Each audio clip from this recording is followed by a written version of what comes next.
ஆறுமுகம் ஒரு முகமாய் அருள் வழங்கும் எழில் வடிவாய் அறம் காத்து நின்ற முருகன். ஆறுமுகம் ஒரு முகமாய் அருள் வழங்கும் எழில் வடிவாய் அறம் காத்து நின்ற முருகன்.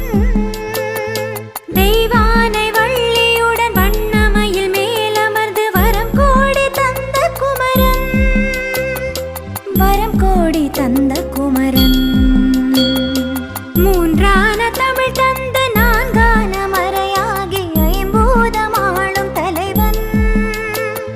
மூன்றான தமிழ் தந்த நான்கான மறையாகி ஐம்பூதமாளும் தலைவன். ஆறு பெரும்